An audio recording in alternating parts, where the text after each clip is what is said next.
I find the competition, there is none except for me going against myself. Really, I'm in a battle with myself, the battle of my bandwidth, my mental bandwidth, because everybody's trying to get a piece of that. That's enough of a competition or something for me.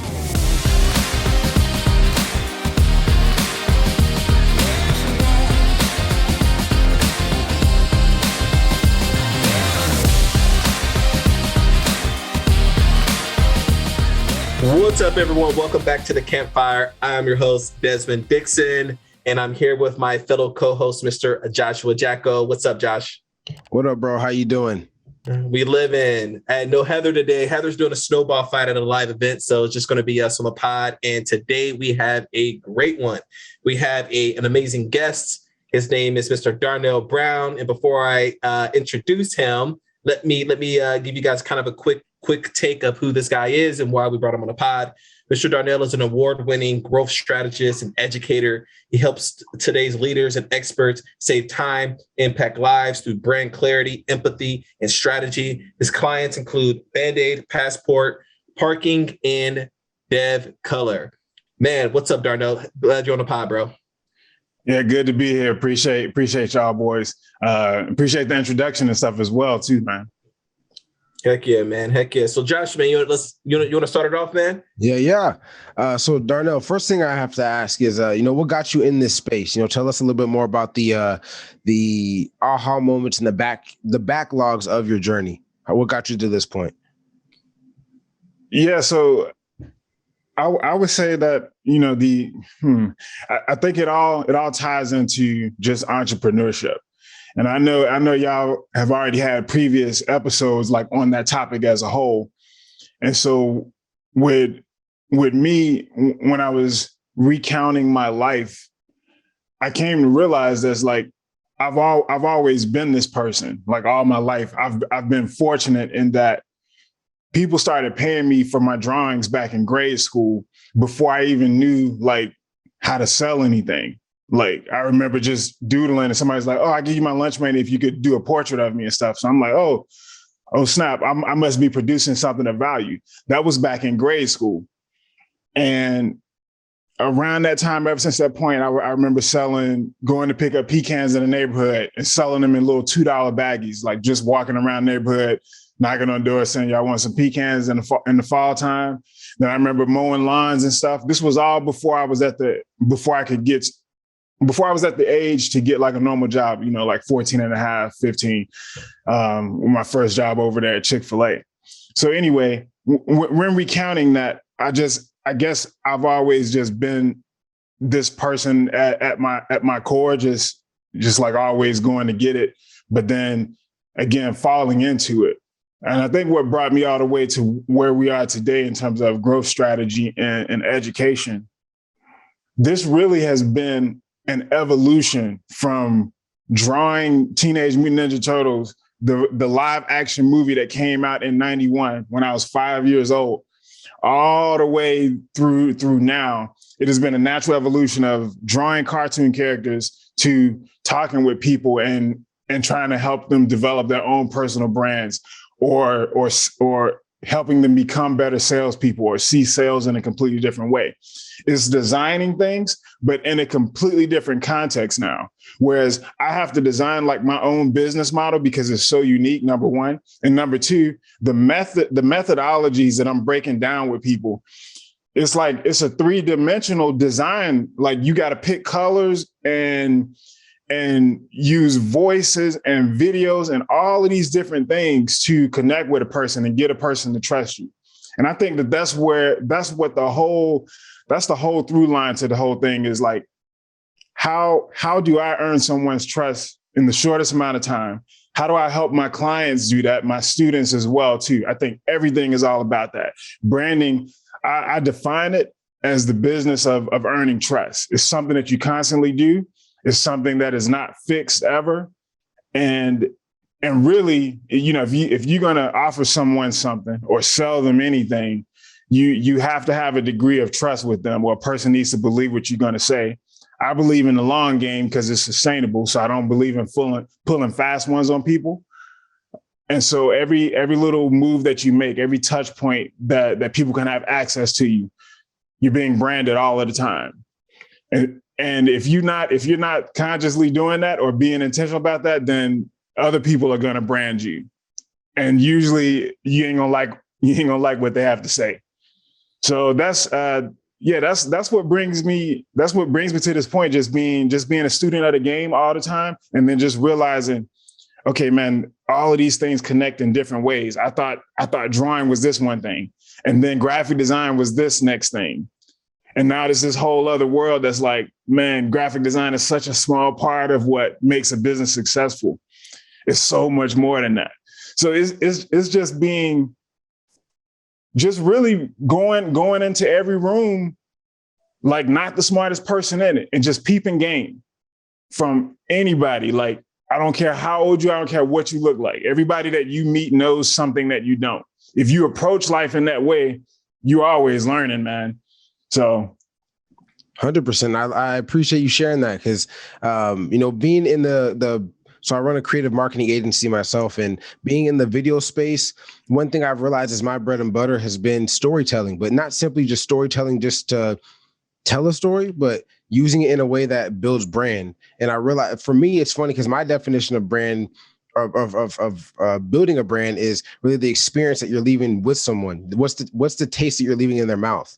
So that way, you know that they're in essence transcending your brand or pushing it much. I call it pavement pushers, just kind of like a little bit of street terminology, but at the end of the day, it's allowing other people to move your brand along for you, right? And it's based off that experience or based off the taste that you're leaving with them, that's gonna push that further. So whether it's graphic design, whether you're getting down to typography, whether you're talking about video, whether you're talking about audio, whether you're talking about just something as far as background, uniform, like you guys have for all of our listeners that are not able to actually see the visual, they're both rocking, crew neck white tees, you know what I'm saying? So, or V-neck, I'm sorry. And so realizing that it's a brand identity that people associate with that. So you can, in essence, create a whole community surrounding that, and when you understand that, that's how you build trust. That's how you build community. And like you said, for the long game, I absolutely love that, because not enough people in our space, whether they're growth strategists, brand strategists, visual storytellers, what have you,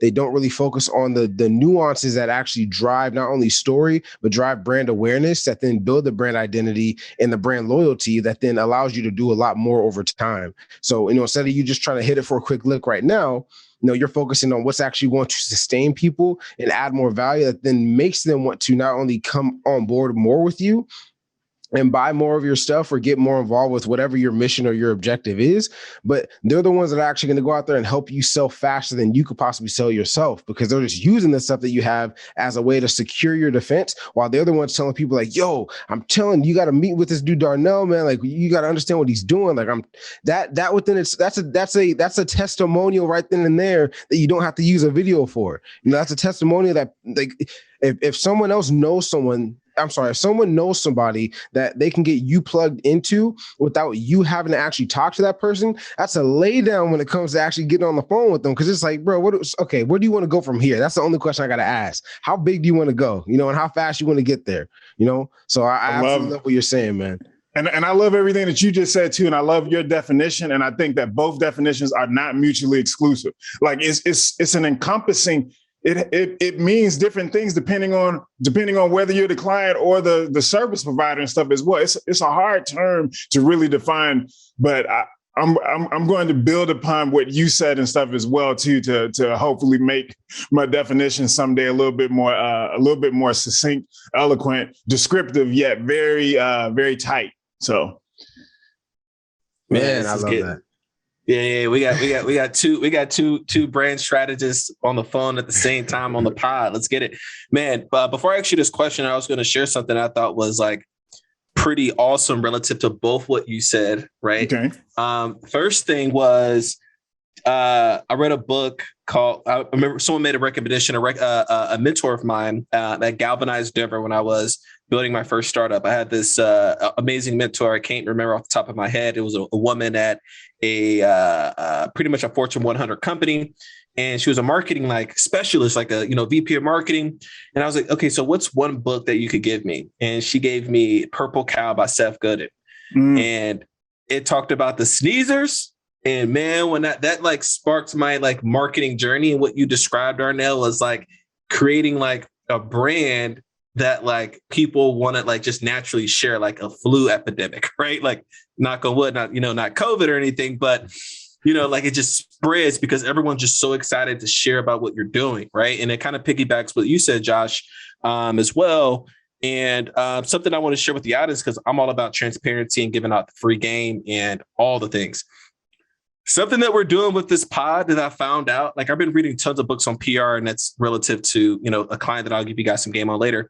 But I literally learned that meeting people like Darnell, like I remember when I first met Darnell, man, we vibe big time. I was like, man, this pod is dope because I'm doing it to help the listener, help the audience, spread impact, but I'm also meeting amazing people along the way.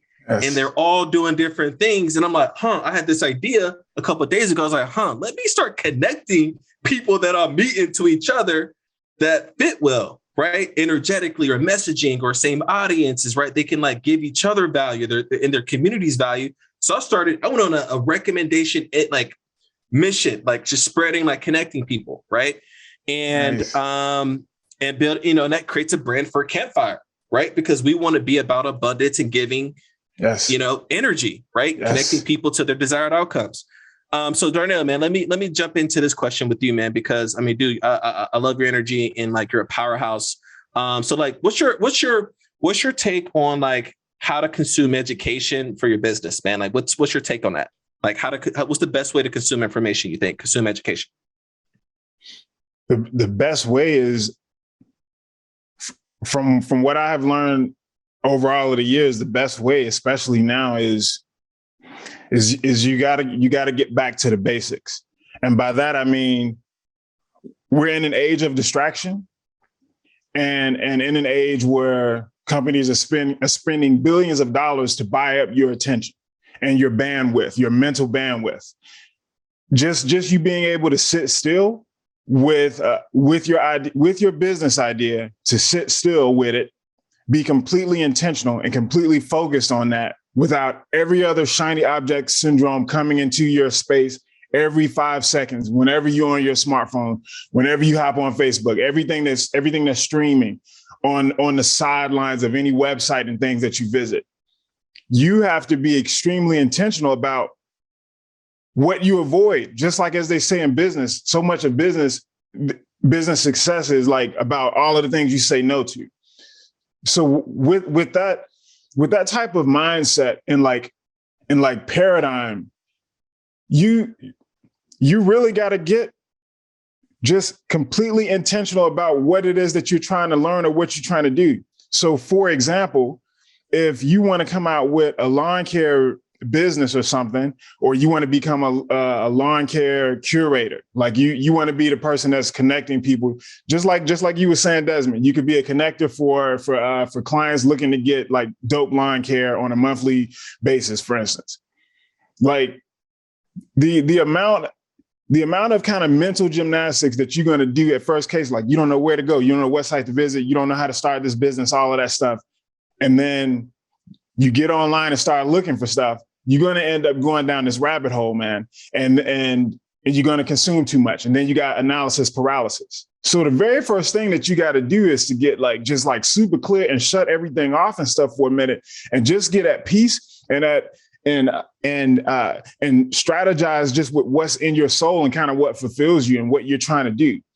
Once you've removed all of the clutter and stuff that exists, mind you, it's extremely hard to. This stuff is addictive, and it's no wonder. You got the best minds working on how to keep you plugged into a platform or in an ecosystem for the longest amount of time, and then that information gets sold or whatever, right? So it is very hard to combat that, and I think that cannot be overstated. Like to pretty much gain your own mental bandwidth, like the way things were pre-internet.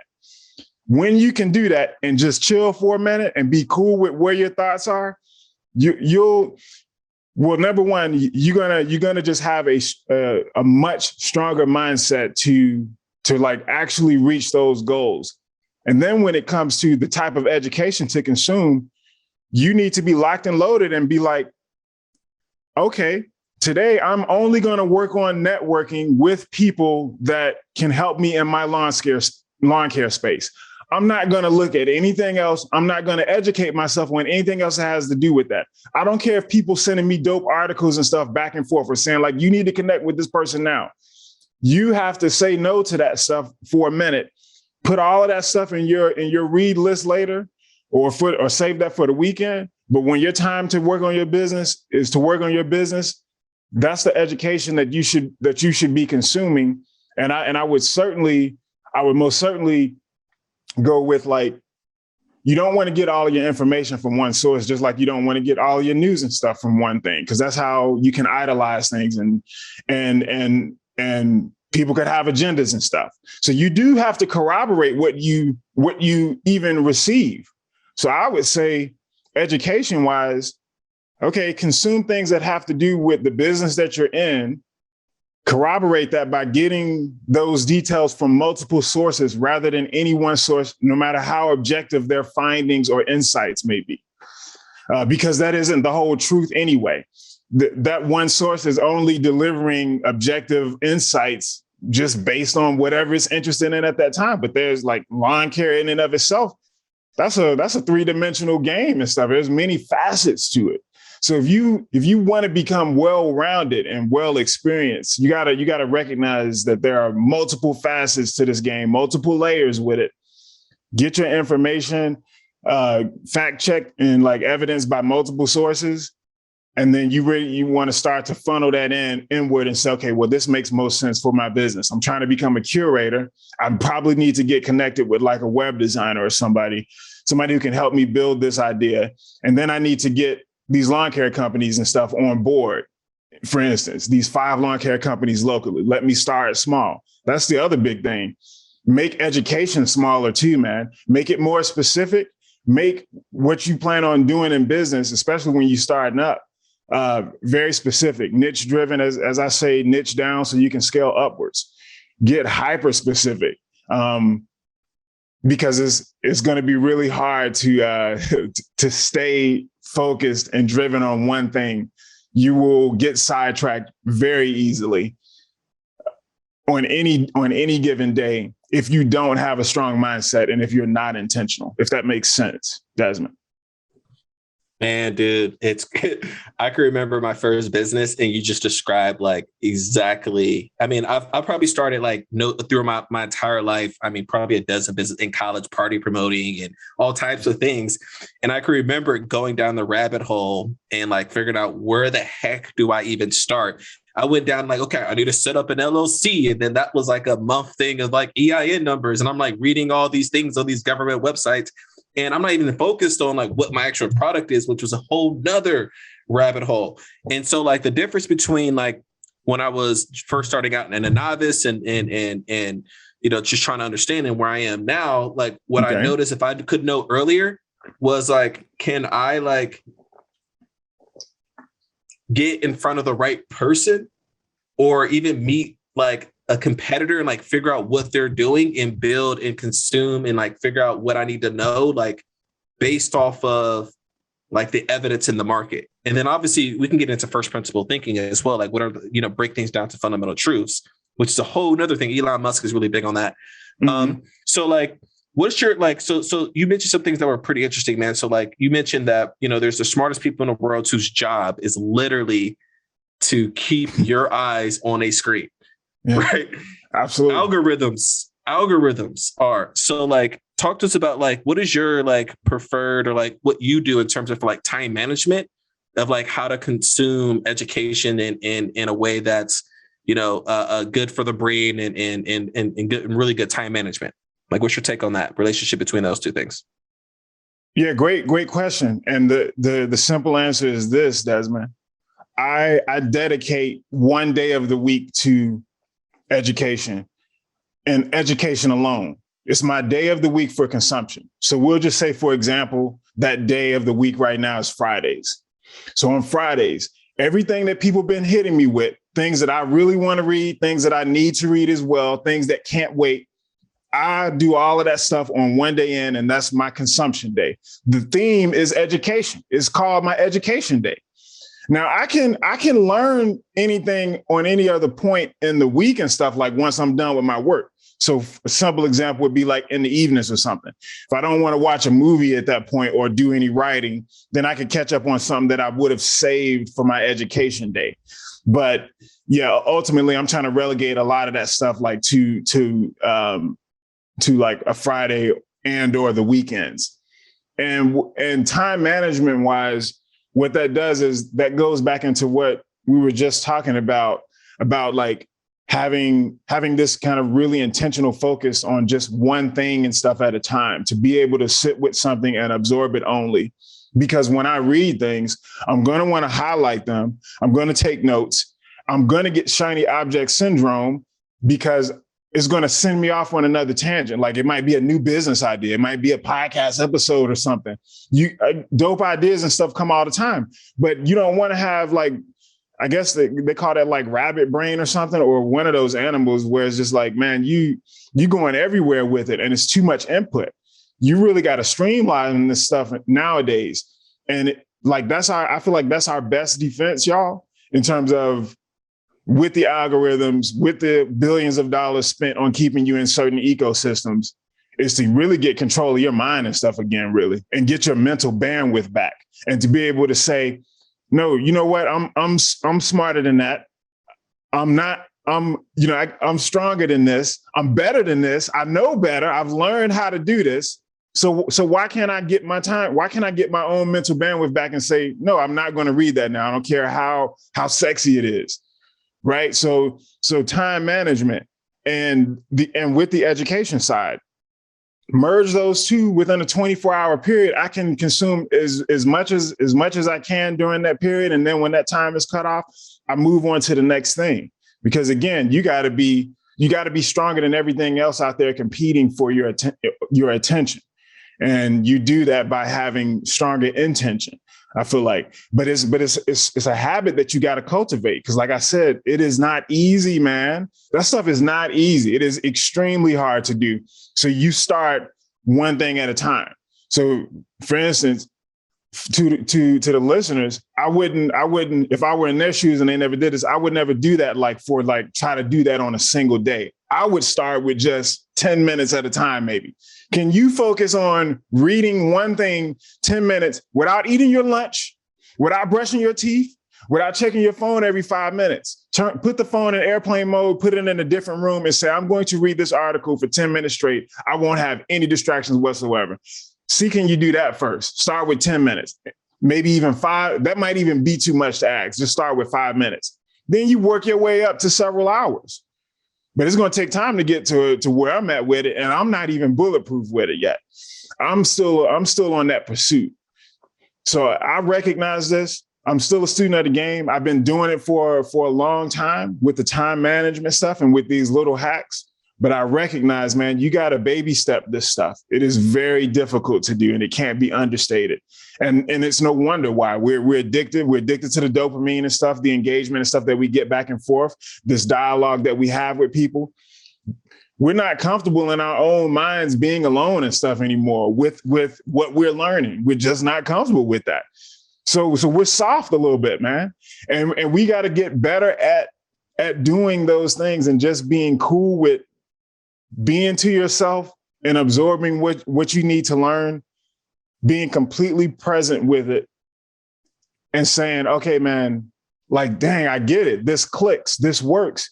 And when you do that, man, you're unstoppable and stuff. You're unstoppable. Your attention can never be bought or bargained and stuff. Like you own that and stuff again. And like, that's the great byproduct of having that type of routine, of cultivating that over time, being patient enough with yourself to realize you're going to mess up, man. Like you're going to fail at this several times, but failure is the first step in success. It's the very first thing that happens.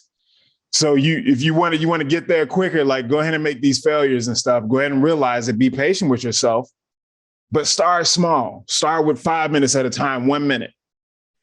And when you start doing that, I'm just like, yeah, the education I consume, it makes a lot more sense for what my goals and stuff are. If they don't, that's on the back burner, man. That might be not even something I read this year, because I'm locked and loaded by the month. But on a monthly basis, I'm saying, okay, yeah, during this month, this is my high level goal. These are all things I need to do in between then. And everything that I consume, everything that I put out needs to serve this North Star. No questions. I mean, no negotiation, no compromises. No compromise, because we getting older and stuff now, man. We getting older and it's getting more difficult. You have to be like brutal with this. Man, I love that you said that. Thank you so much for sharing that. It's and one thing that I know Des can attest to, and Heather, if she was on this episode, I know she's, as a mentor and all that. Like, one thing that she can attest for me is, I very much get that. So the term that they call it is called monkey brain. It's constantly swinging from branch to branch, and so and it's all because you see possibilities. It's not because you don't want to do something or you don't want to be focused. It's just you see so much possibility. You see within like your gifts or your things that you're curious about or that you're intrigued about, it can take you too far, and then it shows you, or it exploits your undisciplined mind. And so for me, I'm realizing that sense of undiscipline that I have created, because I come from a football background, so it's kind of hard to say that you have an undisciplined mind when everything that you did up to this point has been so routine and structured. Right. But it's realizing that same approach is rampant in our society, like you said, because like people that are getting paid the big bucks, their intention is to, in essence, like manipulate and take over our own minds. And that even when it comes to content creation or growth strategy and brand strategy, like so many people that we follow on social media, I'll use Gary Vee, for example. They constantly, and it's an outdated model in a way, right? Where the main thing that they say is like, regarding micro content, go just do a bunch of stuff, just film yourself for a couple hours on end, just take it on the end post and just chops little sound bites up. You post it on TikTok, then post it on Instagram, post something on LinkedIn, post something on Facebook, and boom, boom, boom, boom, boom. And you just keep that content constantly circulating over 60, 180, 90 days, whatever. All we're doing is we're feeding into that dopamine like hit that we need in that rush, because you're not being true to a platform. So you're not actually being hyper focused on what and intentional about what you're posting up and who you're posting to. So you're posting the same stuff to this group, it's posting the same stuff to that group over and over and over. Where a guy, his name is Chris Doe. He runs a company out in Beverly Hills called The Future. Shout out to him. He will be on this podcast, by the way, just letting you know.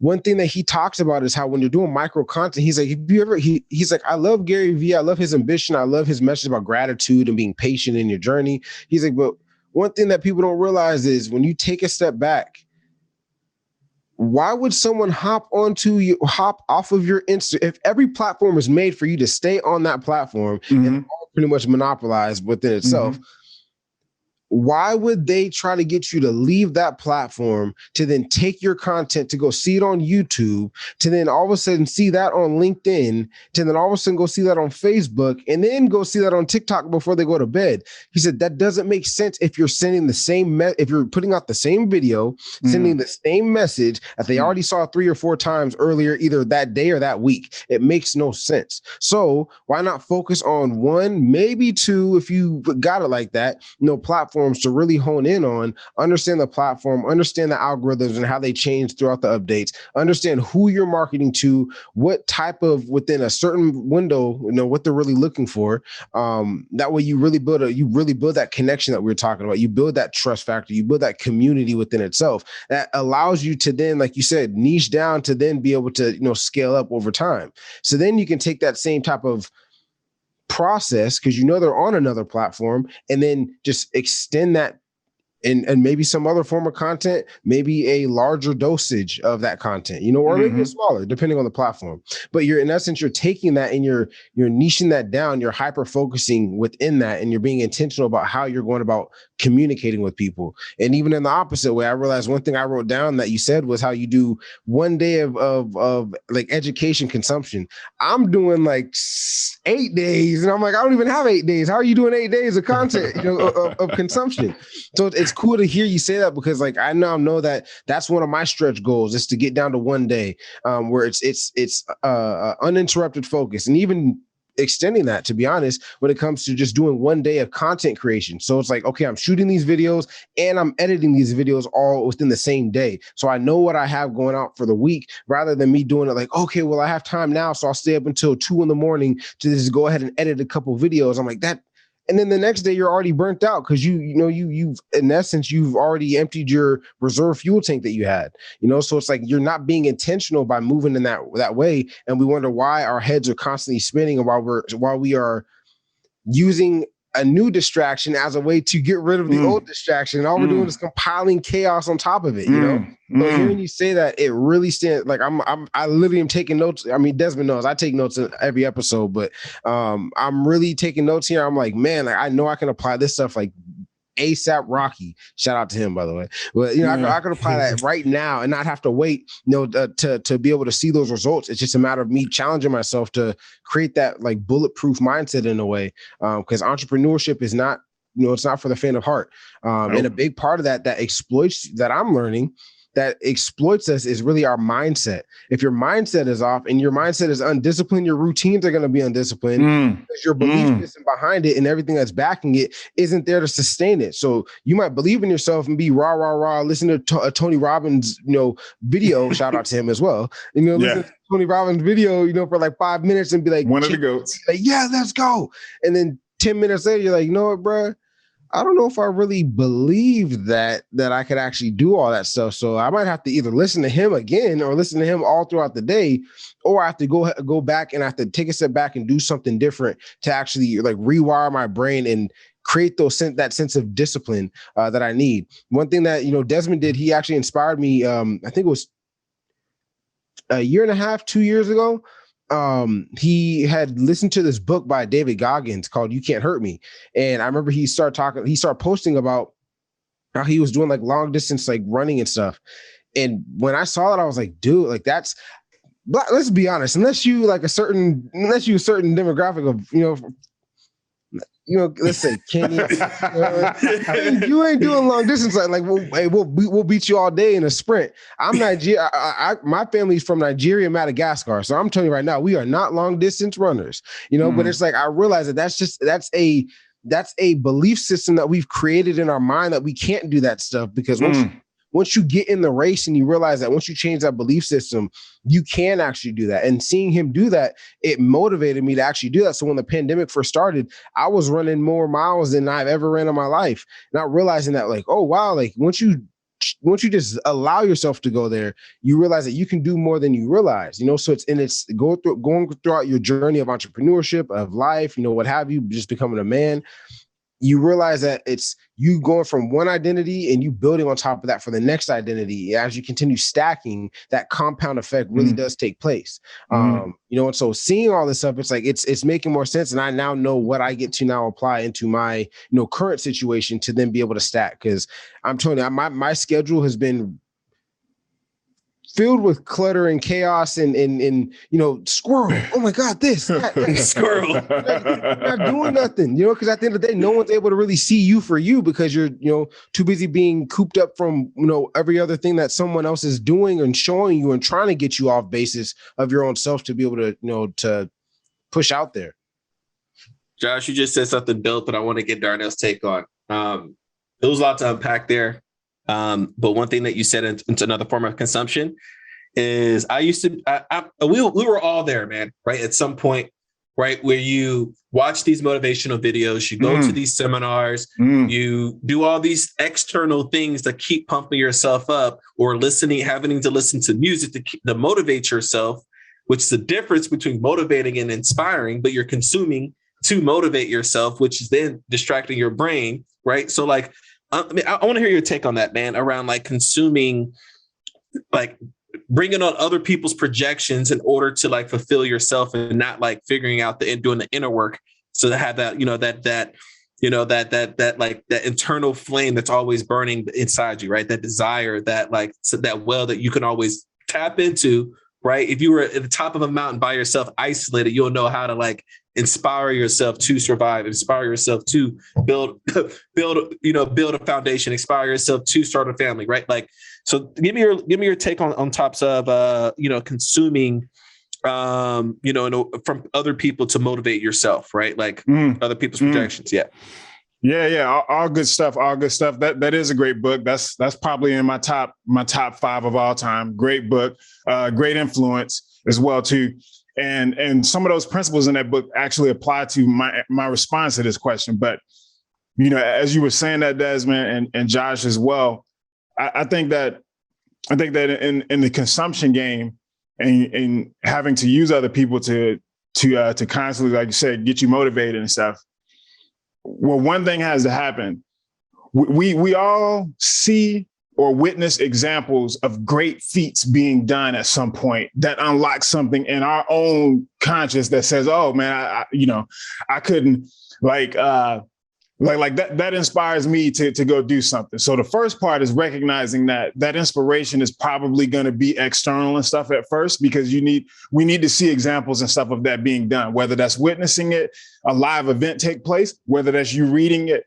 And whether it's sometimes like stuff that I like doing, which is like seeing people that have less than me or are special or something in some way, or they may not have been born with all of their limbs, and it's just a mother like feeding her child and stuff like that, like learning to use her other limbs. And I'm like, what the hell am I complaining about in my life? Like, I look at stuff like that to remind me that I got nothing to complain about. So that's one thing that I would suggest. If there's anything that you're going to consume all of these great snippets, bite-sized videos and long form. And sometimes it's like the fast forward version, like the version that's time lapse or whatever, of people that are perceivably like less than you in some way, or have less advantages than you, born that way, or lost certain things. They may have went blind. They may have went deaf over time. And watch the incredible things that they have done and stuff when you sitting up here like worried about your life or thinking that you got it hard. That changed my whole, I just go to those videos, like I save them, or I save those stories. I always go to people that have less than me, but are like 10 times the person or something that I am. I go to those stories and stuff a lot. So I'd include Goggins in that list. So when you got that example set, Desmond, after that, everything else, your whole potential game, your whole motivation game is all about what you believe about yourself. It is all about the story that you tell yourself when no one else is looking, the person that you look at in the mirror, because the mirror doesn't lie. And Goggins was talking about that too. He's like, don't butter it up and be talking about, oh man, I need to lose a few pounds. No, you're fat, man. Like, just say it. You gotta start, like you said, callous your mind and stuff, that Navy SEAL type of mindset. You have to get brutally real with yourself and with the person in the mirror, and break that person all the way down, like he did, like he said, to where there's nothing and stuff left, so that you can build up exactly the person that you want to be. Like, you can design, the MF, as Robin said, I had to design the MF that I wanted to be. Right? Like, so everything is about what you believe. The only reason that we need external motivation is because we lack those beliefs and stuff sometimes. Like, we get weak. We need reminders and stuff. But if you do stuff like what I did was, when I'm turned up on like the best day of my life, I record an audio to my future self that won't feel that way that next day, and be like, man, remember how you felt. Like, remember how good that you are. Remember what this looked like. It's my own voice speeding it back to me. So it's as real as it can get. And it's private, right? So, when you got that example set, Desmond, after that, everything is about what you believe about yourself. It is all about the story that you tell yourself when no one else is looking, the person that you look at in the mirror, because the mirror doesn't lie. And Goggins was talking about that too. He's like, don't butter it up and be talking about, oh man, I need to lose a few pounds. No, you're fat, man. Like, just say it. You gotta get brutally real with yourself and with the person in the mirror, and That's another thing that I would recommend. Like, start developing your own form of education so that you change that internal voice in the back of your head, which is all about what you believe. The whole point of us needing external validation is because to some degree, we don't feel worthy. We don't feel valued. We don't value ourselves. We're looking for validation and motivation from everyone but ourselves. So we got to see the example. That's step one. Step two, be the example. And you become that example by changing the story and the narrative in your own mind about what you are, your own limiting beliefs, your own these notions. But you can't be arrogant with it, Desmond. You can't be arrogant. You need to be extremely confident, but never borderline arrogant. Always stay a student, always stay humble. But you need to be telling yourself, you need to have that replay in the back of your head, like brainwash yourself if you have to. Even if you don't believe it just yet, look in the mirror and say, I am capable. I can create this business. I can offer value to people. I have value. Repeat that to yourself until you eventually do believe it. It's just like wearing that smile and stuff for a minute. It's hard to wear a smile for like longer than a minute and not automatically start feeling better, even if you don't feel that way in the beginning. These are small little tactics that you can change. So if you don't buy it, if you don't believe it, if you don't believe I am capable, well, number one, whether you think you are or you aren't, you're right, right? That's like that quote that we've heard. Change that story. If it's hard to change that story, record yourself when you are on a high for your future self so that you can listen to that back at the beginning of the day. And you also need to affirm that verbally out loud to the person in the mirror on a daily basis until you believe it. Because the consuming of the external factors of motivation, even all of the good stuff, it still can be bad. Like too much water is a bad thing in some ways. So even just because it's good, you gotta take this stuff in dosages because you still have to produce. This podcast, Campfire Capitalism, produce more than you consume, right? We still need to be at a 51-49 ratio and stuff with it. So even all of the good stuff out there, you got to turn that off.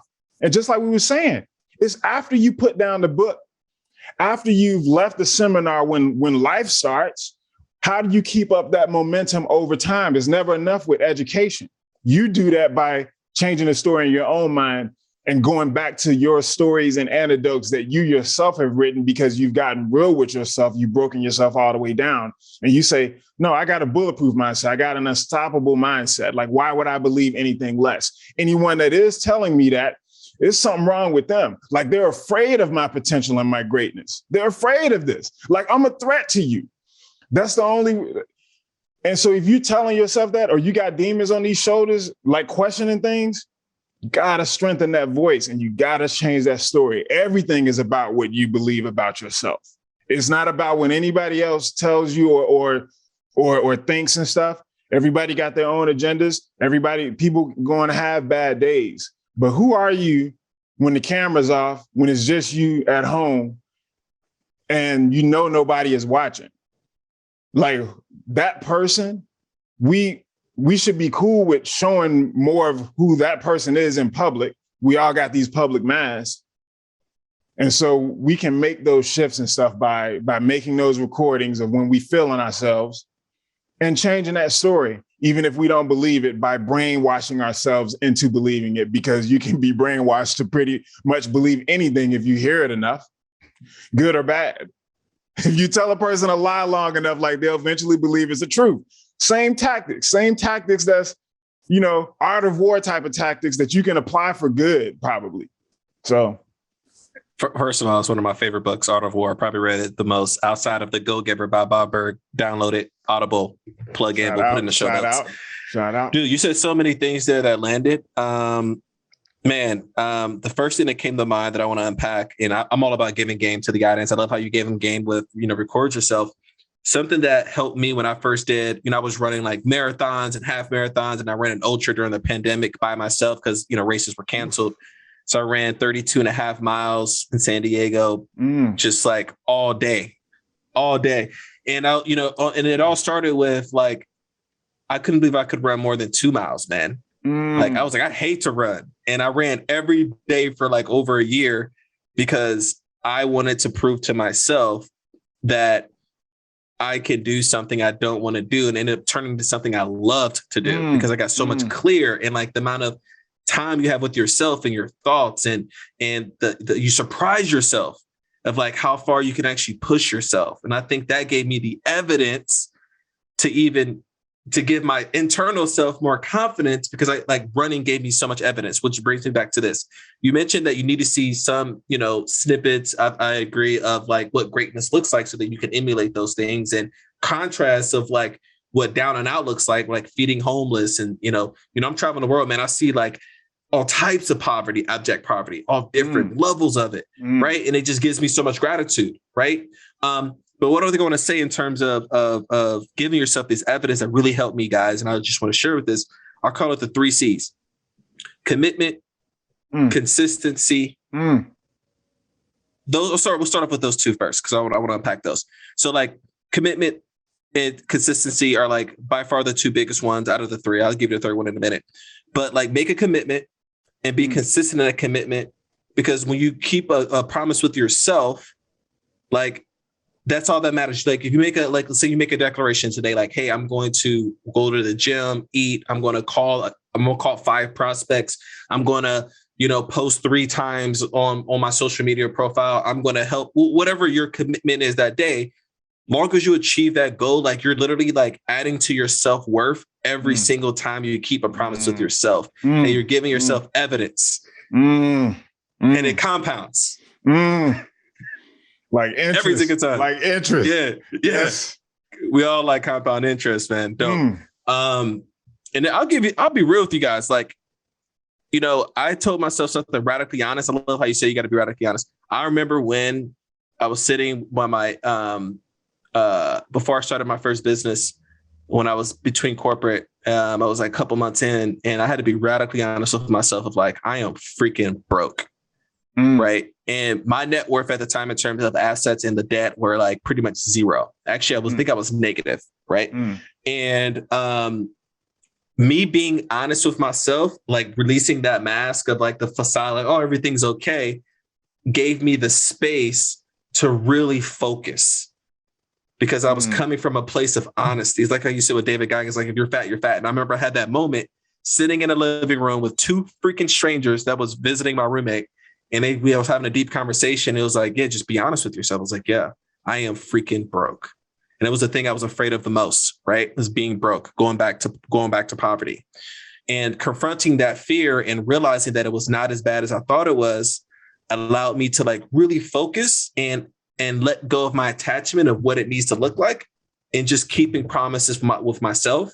And I started consuming, like you said, content based upon what do I need? What is going to help me tactically in this very moment progress closer to greatness, right? Whatever that looks like. And so, yeah, I wanted to share that.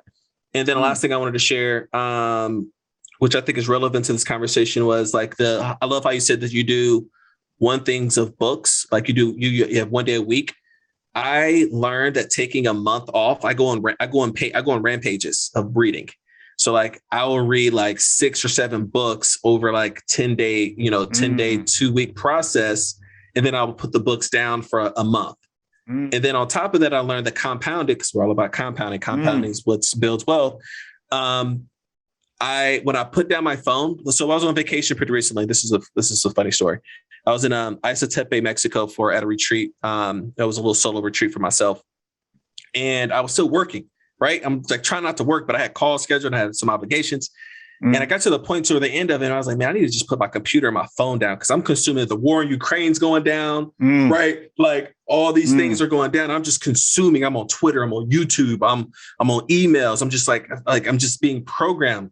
And when I put my phone down, I said, I'm not going to pick up my phone. I'm not going to pick up my computer for 36 hours. I had some of the most creative things come. I had to walk around with a notebook with me at this place. And I wrote down 76 things of like to-do lists. So, like as an achiever, Darnell, you know this, man. There's always shit to do. Or excuse my language, but there's always things to do. And for the first time, I wrote stuff down and didn't like go do it. right? Like, you know, the itch to just, let me just knock this out. And I just allow it to compound. And now I have this roadmap for March, right? Because I decided to take a 36-hour detox. So I thought that was pretty amazing. I wanted to share with you guys. Just free game, man. Just trying to give out some game. And from that experience, I deleted all my social media from my phone. Like, oh wow. Yeah. So now I'm being more present. Like I went to the museum today and here in Greece, and I didn't bring out my phone one time. There's no reason to. So I got to spend time with my girl, right? Like we got to spend real time and like actually get to enjoy the place and not be consuming, bro. The basics, going back to the basics and the essentials. Yes. I feel you. Yeah. I feel you, man. Damn, that can't be overstated.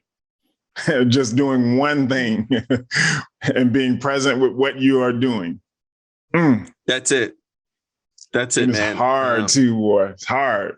The transition was definitely hard because I found myself checking my phone, but there was nothing to check. Like, so I deleted it or everything. So like, I was like grabbing my phone. I'm like, dang, here I'm in again. What am I looking at?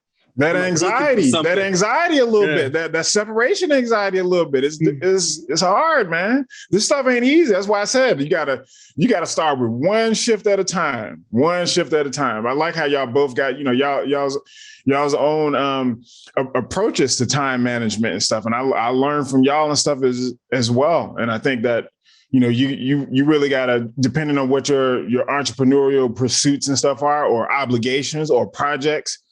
That's why sometimes you just got to take things at a weekly, 1 week at a time, man, 1 week at a time, and say, oh, okay, yeah, I got my bandwidth back for just 1 minute today. And the other 23 hours and 59 minutes, I was doing all of this stuff and I had monkey mind, the monkey brain, but I got that 1 minute and celebrate that. And like you said, compound it. Tomorrow I'll do 2 minutes and stuff again.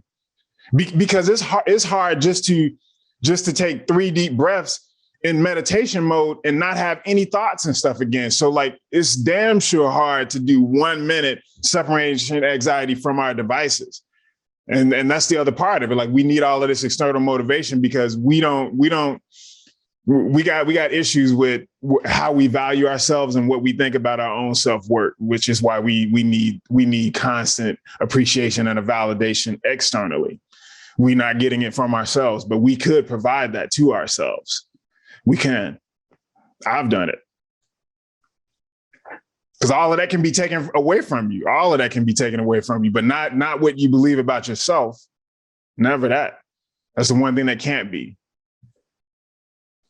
And I think that's actually a lost art in our world, to be honest. I know we're shutting down in just a minute, but that lost art of being able to affirm yourself. I know that's something that I wrote down because that's something that I definitely get to do.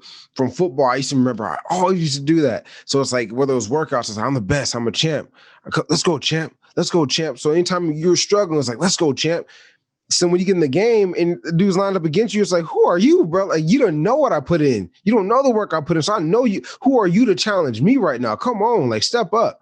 Show me. You have to take my chest and show me something, But then applying that to entrepreneurship, I realized that I have not done that for myself regarding personal development. I don't verbally or audibly recite things to myself or affirm myself every day. So when it comes to like the trials and tribulations, I'm like, ugh. When it's like, I have this war. I mean, I talk to Heather about this all the time. I have this war in my mind because she'll even call me out. She's like, who is that? Where'd that guy go? Because you couldn't be that guy. The guy that you're showing up as right now, you couldn't be him on the football field. You would get hurt. And I'm like, that is true, because football is literally a recreational chaos. The person lined up against you is meant to try to hurt you on every play. Yes, you have to be in a meditative state to be able to be calm enough to just sit there and do your thing, knowing that he is going to try to not injure you, to hurt you, meaning to take your, almost like take your soul, is what we used to say in football. Like when you know what it feels like to take a man's soul, like there's no coming back for. That's why MMA fighters are so big on that, and that mental fortitude, because once you get to that place, and it's like you feel, it's like that God complex comes out of people. That's why you got a lot of egos in those type of sports. And so realizing that, like, for myself, I haven't been affirming myself at all, really. So it's like the things that help me thrive in sports, I lost when it came to entrepreneurship because I allowed myself to forget who I was. And people tell me all the time, like, bro, you are going places. Like Desmond and them tell me all the time, like, bro, you don't know how much stuff you have inside of you, bro. Like, and I'm sitting there just like, I don't see it. And I say, yeah, you don't see it because you don't put in the work to even try to see it. You don't even build yourself up to the point where you see yourself in your highest self to allow that part of you to come out. So hearing you say that, it's like I'm putting so many pieces together. Because then what Desmond said about commitment and consistency, I don't have the consistency in my commitment because one, I haven't truly committed, and number two, I haven't built the consistency, which then screws me over when it comes to my self-confidence, because self-confidence is exactly commitment and consistency, commitment plus consistency. Because you show up consistent, you stay true to who you know you are and what you promise yourself that day at least. That way you can take that into the next day. That's why in sports, it helped me because I was like, I knew I was so regimented. I knew I was so stuck on I was almost like a Nazi in a way. Like my stuff was down packed to where you couldn't tell me you were going to beat me on the field because I knew what work I put in on a daily basis. So my confidence was already here. It's not doing that, not taking that and transferring that over to this new identity that I have, because I'm an athlete, but I'm no longer the athlete. You know, I'm no longer that's not my platform anymore. You're a business athlete now, man. That's what you are. Yeah. I like that because it's savage, bro. Capitalism, like, dude, we live in a market where whoever has the best product and service for the market wins. Like it's it's playing for keeps, bro. Like there ain't no give backs. Yeah. Right. Like if you come in second place in business, that's literally the first. Like if you come in second place on an order on a proposal, you're not getting no medal, bro. Like you are out. Like you are in last place. You're in last. Like they're not going to say, I'm going to give you half the proposal and half to the first place. No, you didn't get zero, right? They didn't choose you in business over the consumer. Dude, I love this because this is so funny. Like how you said the affirmations, Darnell, dude, you're on to something with this. I remember last night I was thinking, because I was up all night. Like I couldn't sleep, man. I was like working on client stuff. I was just like in the zone. And I was like, man, if people don't understand, like if people see, like this is the stuff that people don't see, like up till 5 o'clock in the morning, like working on stuff because you're in flow. Right. I'm like, man, like, and I have this thing on like my affirmation, like destroy the competition. When they sleep and I'm eating their lunch. When they're making love, I'm eating their lunch. When they're working on their business, I'm eating their lunch. I will not yield. I will not stop. I will crush them. Right. I see that shit every day.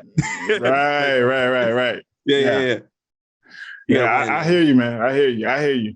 And the only other part that I would add to all of that, to what y'all both just said, was that, probably in life and in business, I think that we have to, and just like the football field story that Josh was just telling, I think that we have to twist it so that the competition is who we were yesterday. Like that's the only competition. And it can still be even applied to that client proposal anecdote that you just gave. Like the person that I was yesterday didn't even submit a proposal.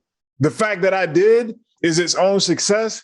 Because if you are your only competition, it doesn't, like, you don't always want to be going against other people, but if you can make your enemy imaginary, or at least the ghost of your past, hey man, I mean, that's not a bad opponent, especially if you've already peaked and you chasing your last great album or your masterpiece, right?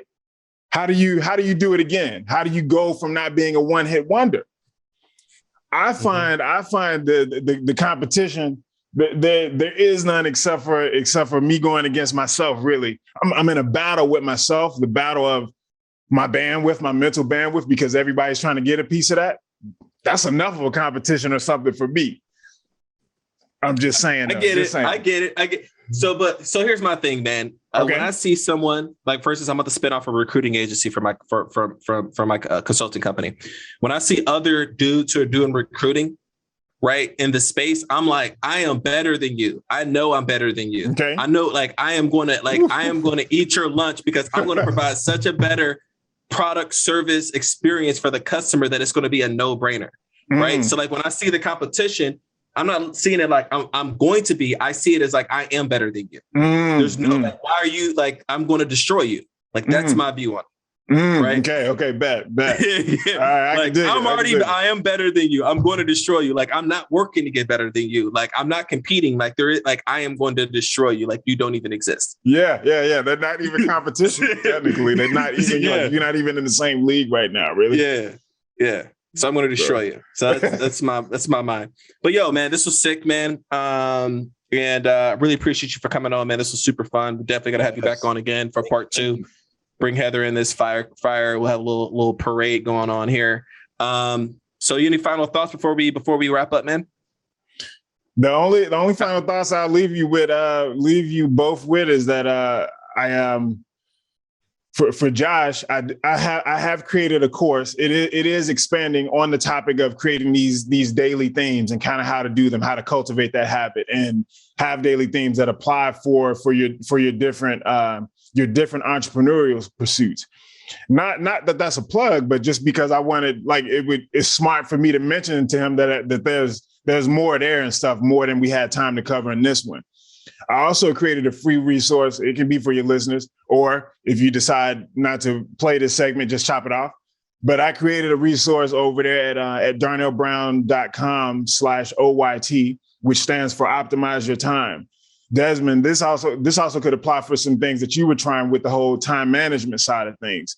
This was a way for me to design a quick win for people in starting to develop those small habits for optimizing one's time so that they boost their performance. And I'm talking about things that we've covered in this episode, like how to turn off the notifications and do kind of one thing at a time, how to focus on doing the Pomodoro technique, which is like my religion and stuff right now. I focus intently on 25 minutes uninterrupted, and I get my 5-minute break after that to go do whatever every time.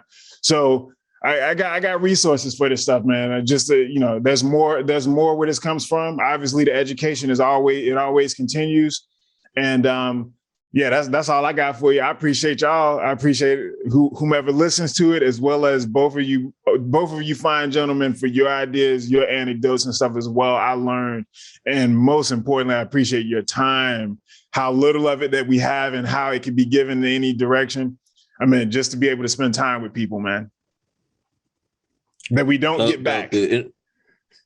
And we're not clipping that out because we have capitalism in the name of our title. We believe in giving value to the market, man. So like, if you give value to the market, of course, people should participate. And so how can people find you, man? So you can find everything I'm up to, darnellbrown.com, DARNELL, Brown like the color.com. Hit me up at Bulletproof Hustle on Instagram, Facebook, and Twitter, as well as on LinkedIn. And then, y'all go get that resource, man. Optimize Your Time, darnellbrown.com/OYT. It's a playbook I designed for y'all to help y'all out. And I'm developing a video course version of that too, but that's something that I can leave y'all with and stuff for right now. Going to get that playbook so that you can start optimizing yours, start hacking your time, taking back your schedule so that you can boost your performance and productivity, man. That's the way that you're going to combat against these billions of dollars spent taking little chunks of your bandwidth and stuff every day. You got to have as you said, Josh, mental fortitude, man. And so I'm trying to help you with that. That's all I'm trying to do.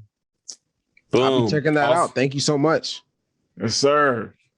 Awesome. So we've made it to the end. Welcome to the end. I appreciate you. So much love for you. Now, don't forget to give us that amazing rating, review, leave us a comment, send us some questions. If you want to be a guest on the pod, send us a request. We love playing with other entrepreneurs and give as much value to this community as possible. I'm your host, Desmond. I'm here with co-host, Mr. Joshua Jacko, and our man, Mr. Darnell Brown, and we're out. Peace. Peace out.